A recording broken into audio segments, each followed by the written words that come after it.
My stepdaughter replaced me with her real dad, then begged me to pay for her wedding. Hello, read it. Weddings are supposed to be a celebration of love, unity, and family. But as I sat in the back row of a venue I had paid for, surrounded by people who barely acknowledged my existence, I realized that some celebrations were built on illusions. Some families weren't families at all, just a collection of people held together by fragile expectations. I had spent years believing I was a father to Lily, years believing my sacrifices and love meant something. But the truth had been staring me in the face all along. I just hadn't wanted to see it. My name is Mark, and I'm 50 years old. I married Lily's mother, Sarah, when Lily was just 6 years old. She was a shy little girl back then, clinging to her mother's side, wary of this new man entering her world. I had been patient, knowing that trust couldn't be forced. I never tried to replace her father, Eric, but I wanted to be someone she could rely on. Slowly, she warmed up to me.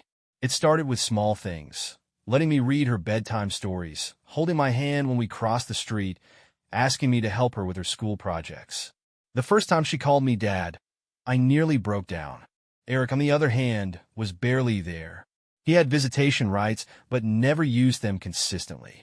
He would disappear for months, only to reappear with lavish gifts and empty promises. Lily would get her hopes up every time, believing this time would be different, that he would stick around. But he never did. I was the one who wiped her tears when he didn't show up for school events. I was the one who stayed up with her when she was sick. I was the one who held her when she had nightmares. I raised her as my own. When Sarah and I had our son, Ethan, I made sure Lily never felt like she was second best. I treated them both equally, always reminding her that family wasn't just about blood. It was about love, about showing up when it mattered. And for a long time, I thought she believed that too. But things started to change when she hit her teenage years. At first, it was small things.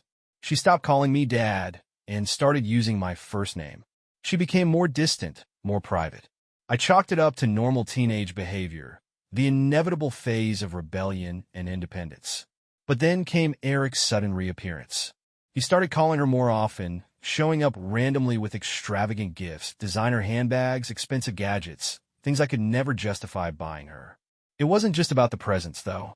It was the way she looked at him, the way she hung on to every word he said, as if she was trying to make up for all the lost time in a matter of weeks. I tried to talk to Sarah about it, but she dismissed my concerns. She's just excited to have her dad in her life again, she said.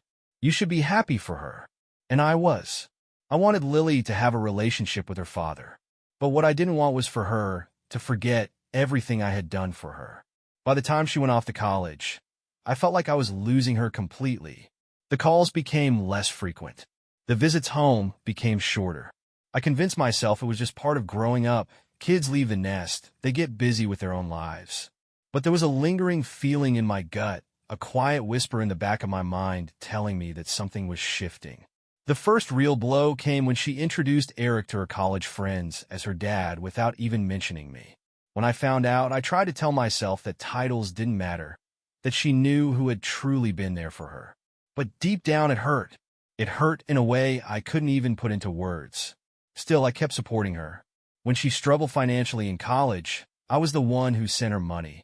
When she needed a place to stay over the summer, I welcomed her home with open arms. When she got engaged, I was the first to congratulate her. I wanted to believe that despite everything, I was still her father. Then came the wedding preparations. Sarah was involved in everything: dress shopping, venue scouting, menu tasting. I took a step back, letting them enjoy the experience together. But when discussions about costs came up, Lily had no hesitation in asking for my help. Without a second thought, I offered to cover the majority of the wedding expenses.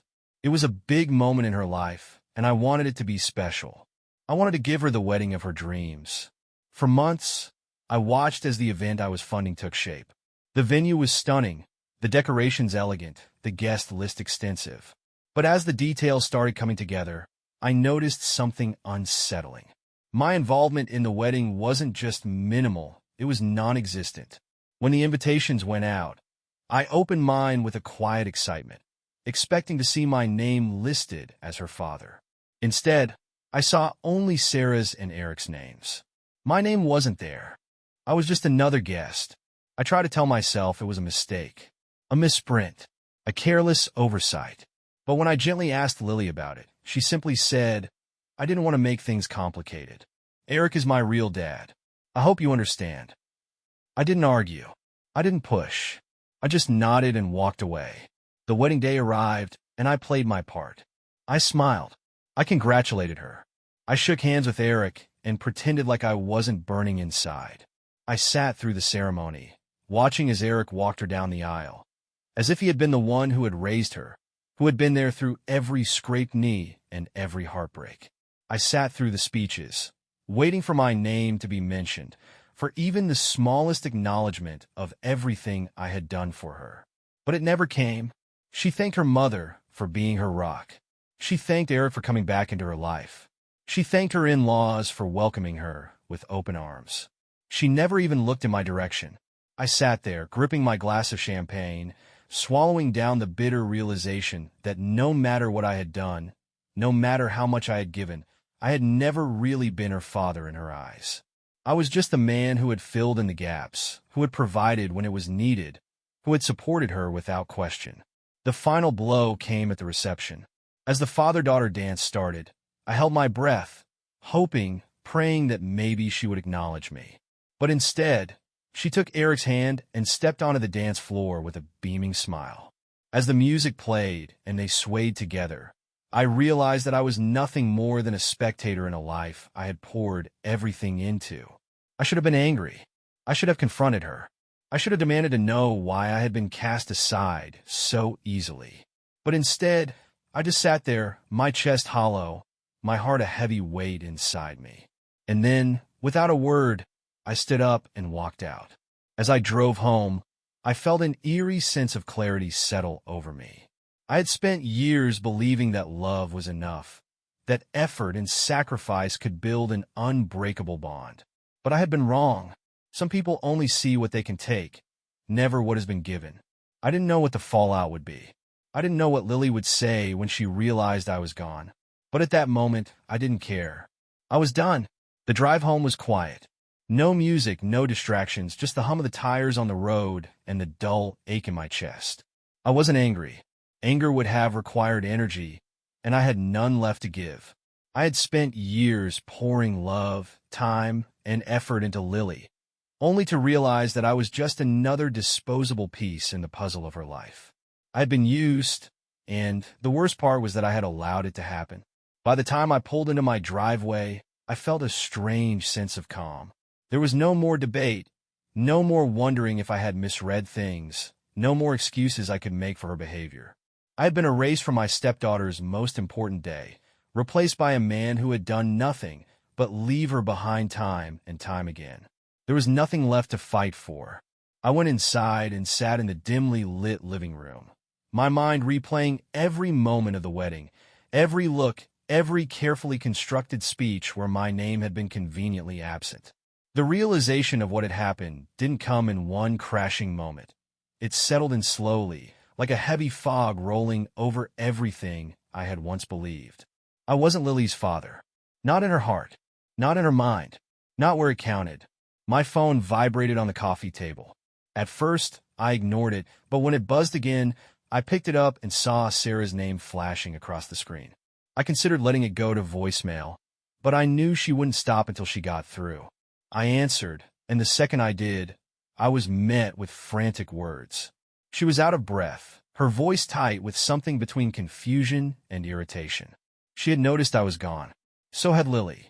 They had expected me to stay, expected me to sit through every second of that event with a tight smile, expected me to watch as Eric took the credit for everything I had done. I didn't say much. I let her talk, let her try to explain how it wasn't meant to be a slight, how it had just been a complicated situation.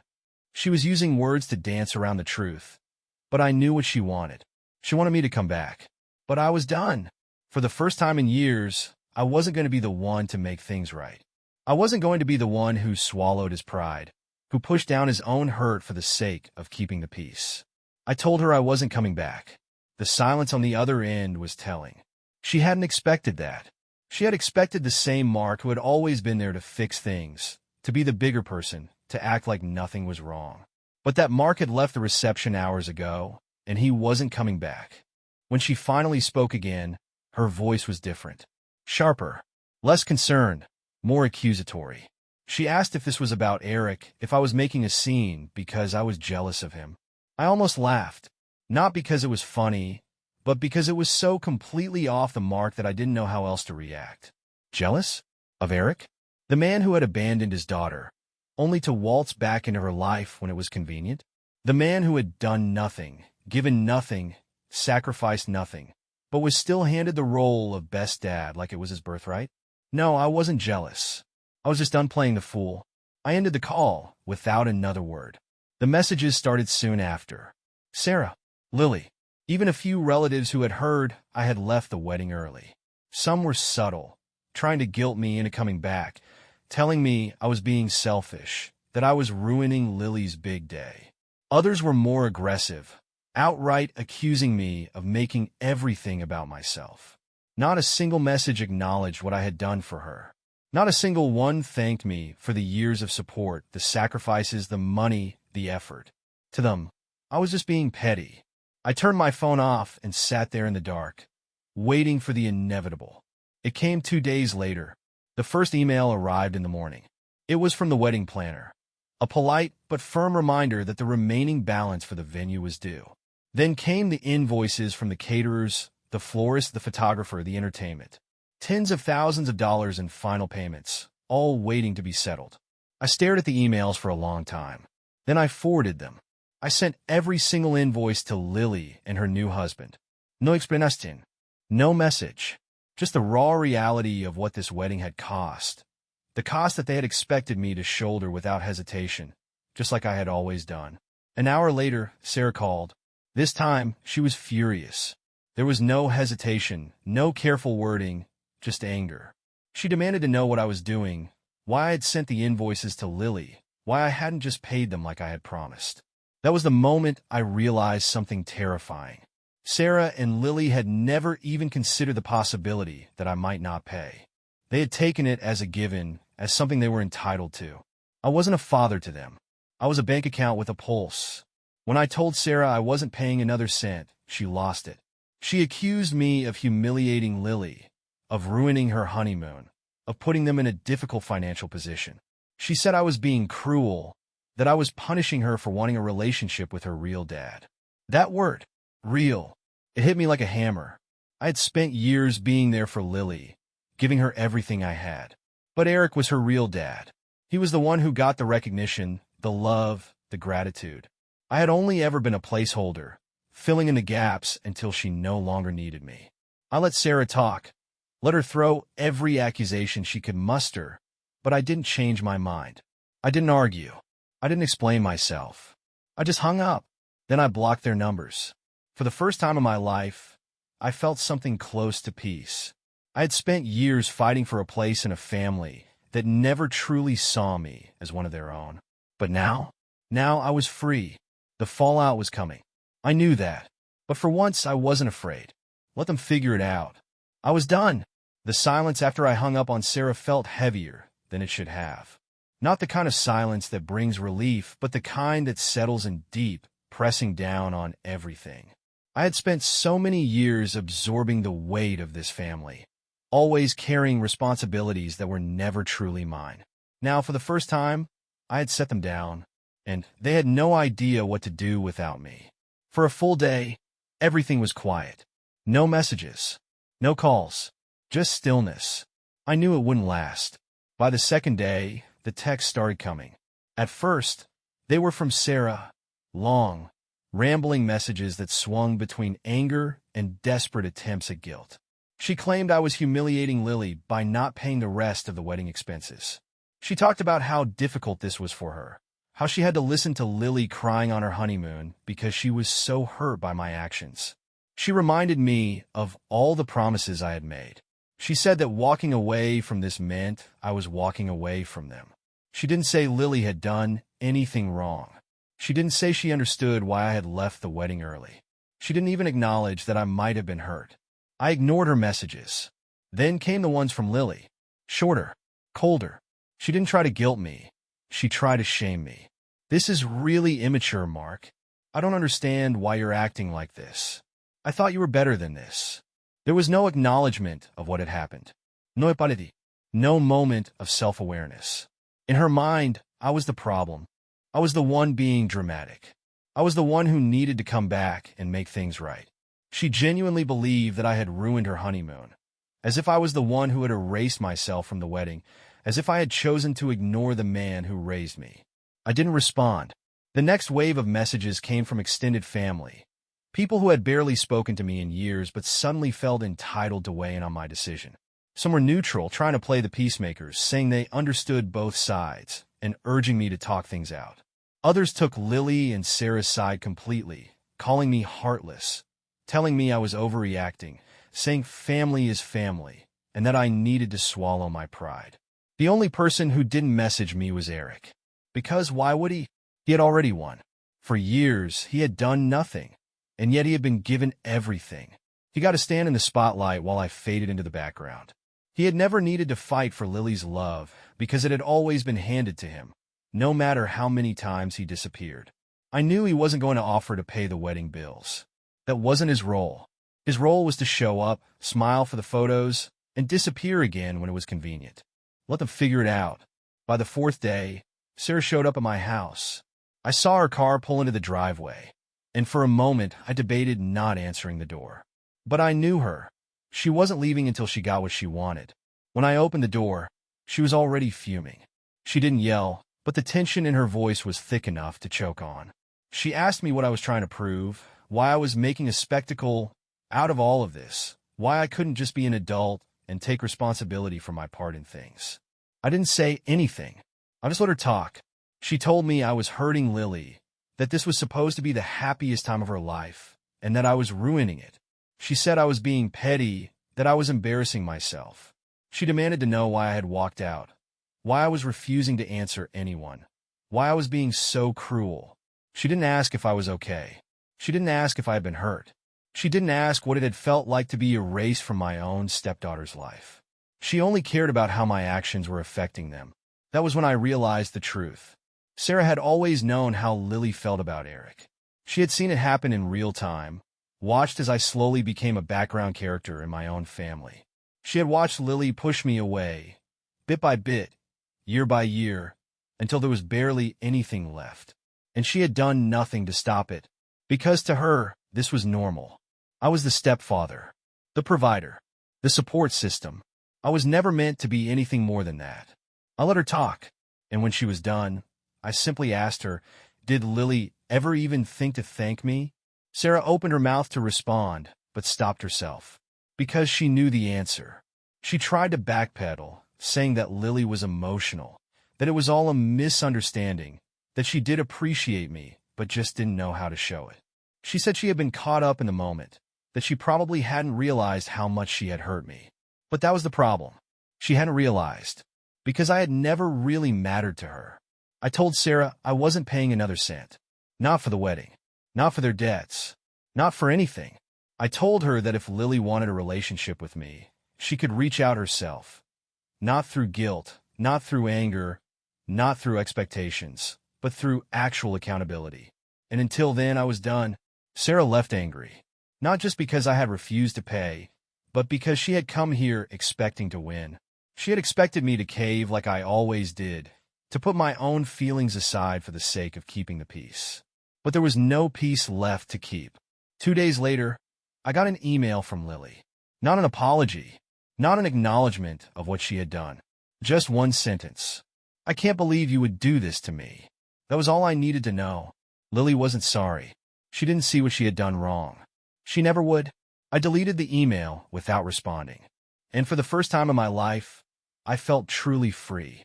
After deleting Lily's email, I expected a few more days of silence before the next wave of guilt and manipulation hit me. I had already braced myself for it. Sarah would try reasoning with me first, throwing out half-hearted justifications, twisting words to make it seem like this was all just a misunderstanding.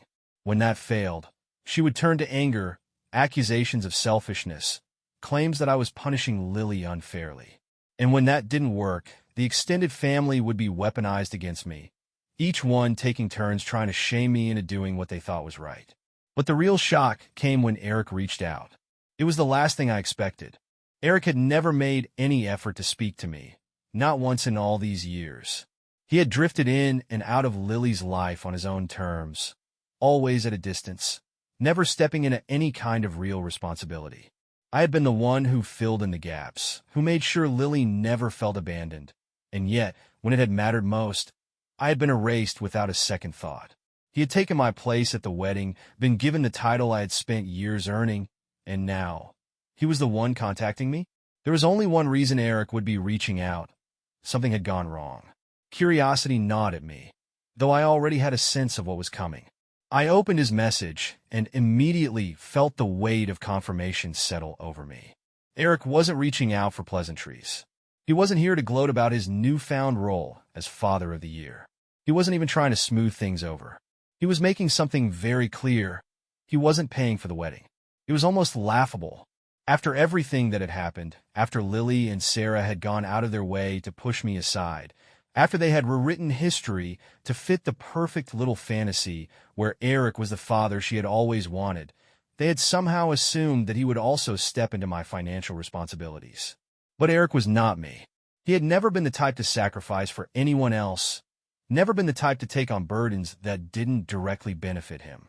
He had enjoyed the attention, the praise, the admiration that came with being the real father in the moment. But when reality came knocking, when invoices started piling up and vendors started demanding their final payments, he had done what he always did.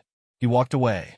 For all the time I had spent trying to warn Lily, trying to make her see that Eric's love was conditional, that his presence in her life was fleeting, nothing I had said had ever mattered.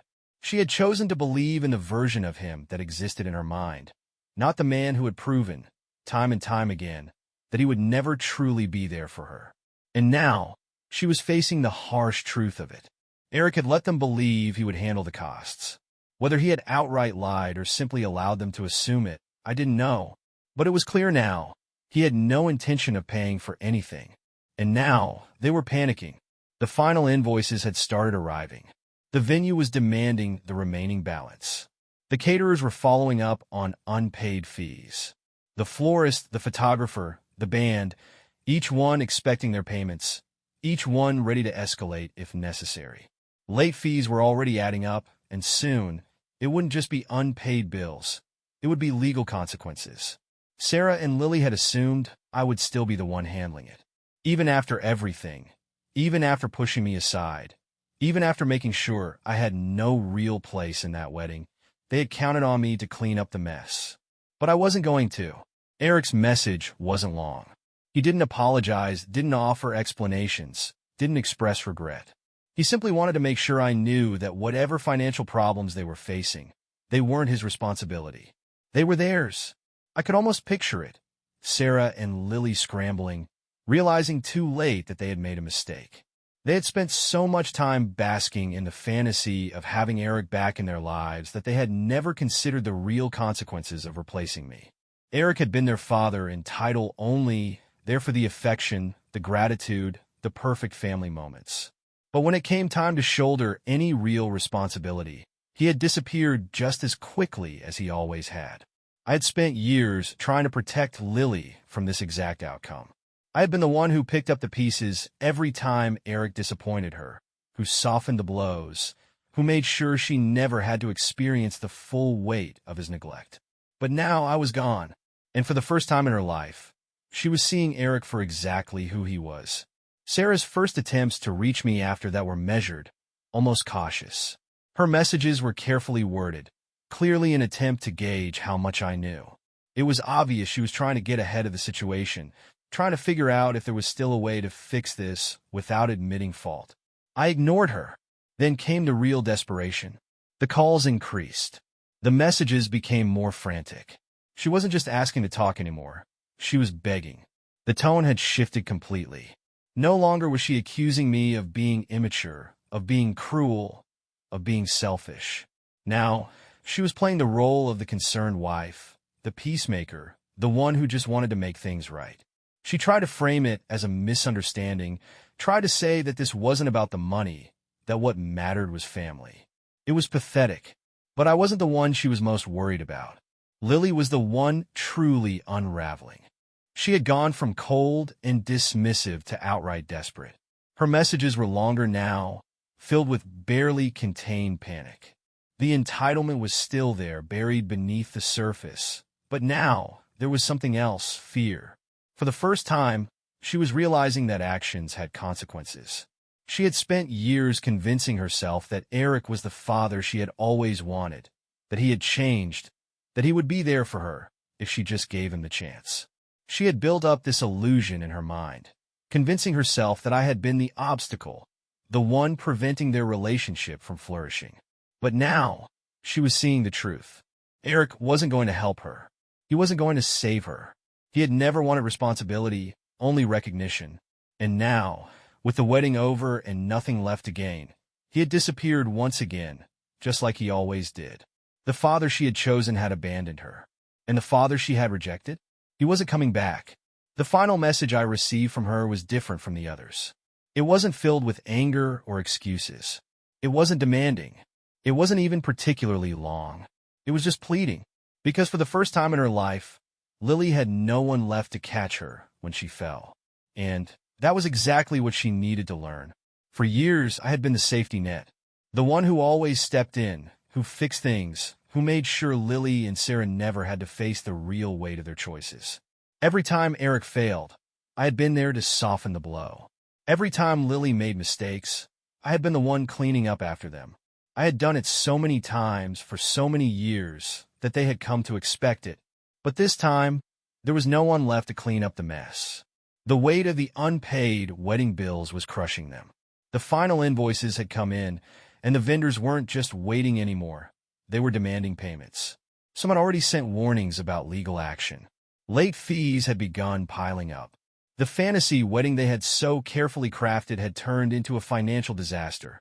And for the first time, Lily and Sarah were realizing that actions had consequences. Eric was gone. I hadn't heard from him again after his single message telling me that he wasn't paying. He had done exactly what he had always done. Stepped in for the glory, then vanished when responsibility came knocking. Lily had spent her entire life chasing after his love, bending over backward to make him stay, convincing herself that he had changed. But now, she was finally seeing him for who he was. And she hated it. The messages she sent me changed. The coldness, the entitlement, the arrogance, it all vanished. The desperation remained. But now there was something else woven into her words. Something she had never shown me before. Regret. She tried to remind me of the good times, the years we had spent together, the ways I had always been there for her. She told me she knew she had taken me for granted, that she had gotten caught up in the excitement of having her real dad back, that she hadn't meant to hurt me. She said she was sorry, but I could feel the panic beneath her words. She wasn't reaching out because she had suddenly realized how much I had meant to her. She was reaching out because she had no other options. She had burned every bridge except mine, and now that the fire had consumed everything else, she was trying to cross back over. But the bridge was gone. Sarah, too, had changed her approach. The anger had disappeared. The manipulation, the guilt-tripping, the subtle accusations, it was all gone. Now, she just sounded tired. She had never expected this outcome. She had believed deep down that no matter what happened, I would always be there, just like I always had been. She had thought that I would pay for the wedding, that I would fix the situation, that I would forgive and forget. She had miscalculated. For days, I ignored them. I let them sit with the silence. Let them feel what it was like to face the weight of their choices alone. I imagined Lily sitting in the wreckage of the dream she had built. The perfect wedding, now nothing more than a financial burden she couldn't escape.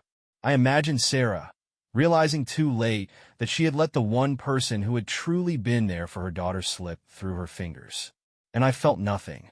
No satisfaction. No anger. No sadness. Just peace. Then, out of nowhere, one final message came in. It wasn't from Sarah. It wasn't from Lily. It was from Lily's husband. He was the only person who hadn't reached out to me before, the only one who had stayed silent throughout the entire fallout. I had barely spoken to him before the wedding, had never gotten the chance to truly know him. But now, Here he was reaching out when even Lily had stopped trying. His message was different. It wasn't manipulative. It wasn't demanding. It was apologetic. He told me that he had no idea how deep the financial hole was until it was too late. He had assumed, like everyone else, that everything had been taken care of. That Lily and Sarah had handled it. That Eric was covering the costs. He hadn't questioned anything, hadn't thought to ask. He had simply trusted that things were in order. And now, he was the one stuck with the reality of it. He told me that he had seen the way Lily had treated me at the wedding, the way she had put Eric on a pedestal while erasing me from the narrative. He admitted that it had made him uncomfortable, that he hadn't understood why she was pushing me away so forcefully. But now, in the aftermath, he understood, and he was ashamed. He didn't ask me for money. He didn't try to convince me to fix things. He just said that he was sorry. And for the first time in all of this, I believed it. I didn't respond right away. I let his words sit with me for a while, let myself process what they meant. He had been blind to it before, just like everyone else, but now he was seeing it clearly. And unlike Lily, unlike Sarah, he wasn't running from it. In the end, I sent him a short response.